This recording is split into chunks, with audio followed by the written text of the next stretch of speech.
নমস্কার প্রিয় দর্শক, সময় সময় চ্যানেলের হালচাল অনুষ্ঠানে আপনাদের স্বাগত জানাচ্ছি। আমরা আজ যে বিষয় নিয়ে আপনাদের সামনে এসেছি সে বিষয়টা খুবই করুণ।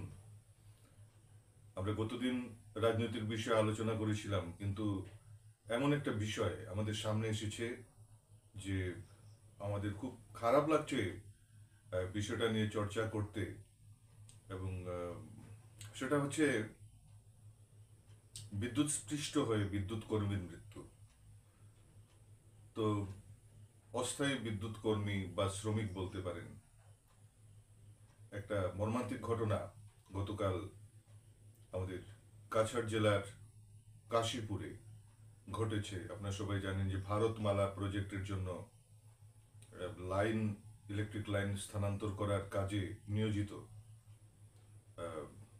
একজন শ্রমিক, তিনি কামরূপ জেলার একটা গ্রামের ছেলে সাদ্দাম হোসেন, মাত্র 21 বছর বয়সের সাদ্দাম হোসেন কাজ করছিলেন, কিন্তু বিভাগীয় গাফিলতি এবং যে সংশ্লিষ্ট ঠিকাদার ছিলেন কাজের বোঝাপড়ার অভাবে বিদ্যুৎ স্পৃষ্ট হয়ে অকালে প্রাণ ঝরে গেল তার। তারের মধ্যেই ঝুলে গিয়েছিল যে মৃতদেহ, আপনারা দেখেছেন বিভিন্ন মিডিয়ায়, পত্রপত্রিকায়। তো এই ঘটনার সামনে আসার পর সবার মন খারাপ, এবং হওয়া স্বাভাবিক। তরতাজা ছেলে সাদ্দাম, তিনি মাত্র 21 বছর বয়সে চলে গেলেন। হয়তো কাজ করতে এসেছিলেন, টাকার দরকার, পরিশ্রম করে উপার্জন করবেন, উপার্জন করে পরিবারের জন্য টাকা পাঠাবেন, পরিবারের পারিবারিক দায়িত্ব ছিল, তারপরে ঝুঁকিপূর্ণ কাজে এসেছিলেন। কিন্তু কে জানতো যে এভাবে অকালে তিনি আর পৃথিবীর মায়া কাটাবেন। তো আমরা প্রথমেই সাদ্দামের পরিবারের, সাদ্দামের আত্মার শান্তি কামনা করছি আমাদের চ্যানেলের পক্ষ থেকে, এবং পরিবার বর্গের প্রতি আমাদের সমবেদনা আমরা জানাচ্ছি। এই দুঃসময়ে যাতে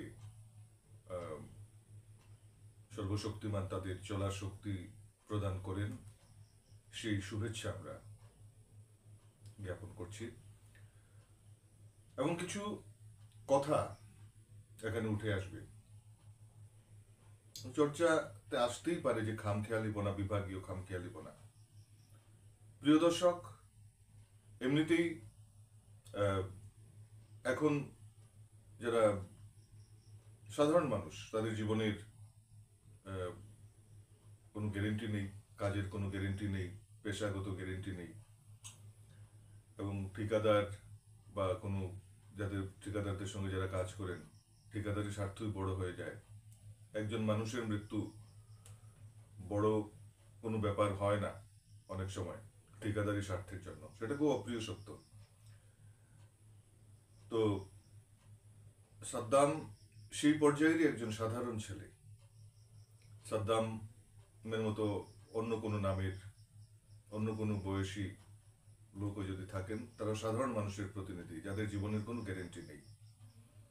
না হলে একটা ঝুঁকিপূর্ণ কাজে এইভাবে তাকে লাগিয়ে কেন, যে বিদ্যুৎবিহীন লাইন বলা পর এখানে কেন বিদ্যুৎ এখানে চলে আসবে, সেটা একটা বড় প্রশ্ন। এর সঙ্গে জড়িত কারা আছেন তাদের তো শাস্তির আওতায় আনতেই হয়। যদিও বিচার প্রক্রিয়াটা খুব জটিল, এবং একাধিক ঘটনায় দেখা গিয়েছে যে তদন্ত হয় না, কিছুটা ক্ষতিপূরণ দেওয়া হয়, সে পর্যন্তই।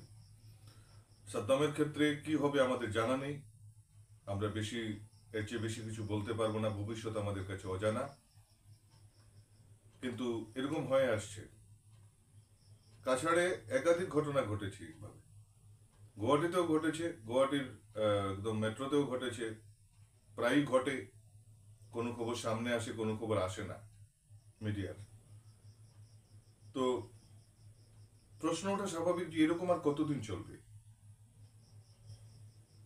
ক্ষতিপূরণ একটা এখানে সরকারি ক্ষতিপূরণ বিভাগীয় তরফে এখন ঠিকাদারদের উপর চাপিয়ে দেওয়া হবে। এখন ঠিকাদার যদি খুব মানবিক থাকেন তাহলে তিনি হয়তো ব্যবস্থা করবেন এবং করাটা উচিত, এবং সাদ্দামের পরিবারের জন্য উপযুক্ত ক্ষতিপূরণ সরকার থেকেও যাতে দেওয়া হয়, আমাদের চ্যানেলের তরফ থেকে একটা আবেদন থাকলো। তো ভাবতে আশ্চর্য লাগে যে ঝুঁকিপূর্ণ কাজে নিয়োজিতদের জীবনের কোনো গ্যারেন্টি তো নেই, এবং দেখা যাচ্ছে মানে একটা ঘটনা থেকে শিক্ষা নেওয়া হয় না, আর একটা ঘটনা থেকে যদি শিক্ষা না নেওয়া হয় তাহলে সেই দায়টা কার? আজকে বিভাগীয় তরফ থেকে ঠিকাদারকে দেওয়া হয়েছে দায়িত্ব।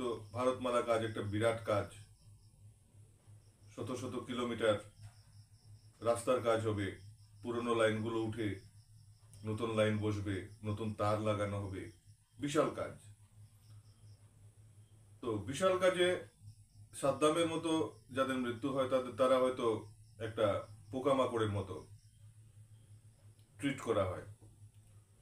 তো সেটা একটা কল্যাণকামী রাষ্ট্রে, কল্যাণকামী সমাজে কিন্তু কাম্য নয়।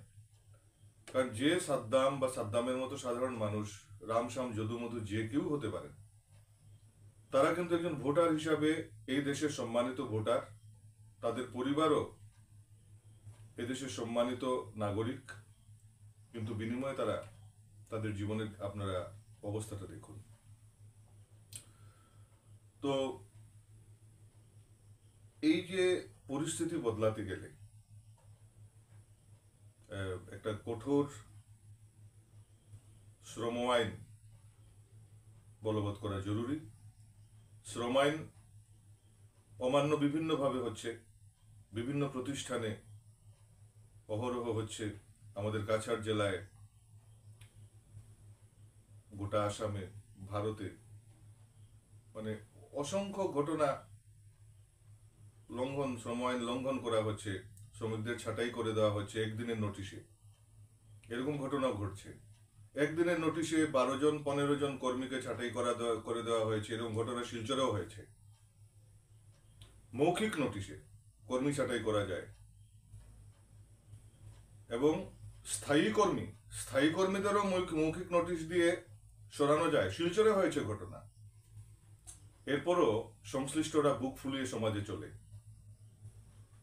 এবং কেউ জানতেও পারে না কথাগুলো। আর সাদ্দামরা তো একদমই এটা অসংগঠিত ক্ষেত্রের লোক, তাদের জীবনের হয়ে, তাদের পক্ষে হয়ে যাতে আর কোনো প্রাণ অকালে না ঝরে যায়, সেটা দেখার দায়িত্ব কিন্তু নাগরিকদেরই নিতে হবে। অবহেলিত নিষ্পেষিত মানুষের কল্যাণে সমাজই হতে পারে অতন্দ্র প্রহরী। তো এই আশা আমরা রাখছি যাতে আগামীতে এরকম ঘটনা না ঘটে, আর সাদ্দামের পরিবার যাতে ক্ষতিপূরণ পায়। আমাদের চ্যানেলের যারা নিয়মিত দর্শক, তাদের বিশেষ অনুরোধ করব আমাদের চ্যানেলটা আপনারা ইউটিউবে সাবস্ক্রাইব করবেন, ফেসবুক পেজ আছে, ফলো করবেন, শেয়ার করবেন, যাতে আমাদের যে ভিডিওগুলো সবার কাছে পৌঁছতে পারে। ভালো থাকবেন সবাই, ধন্যবাদ।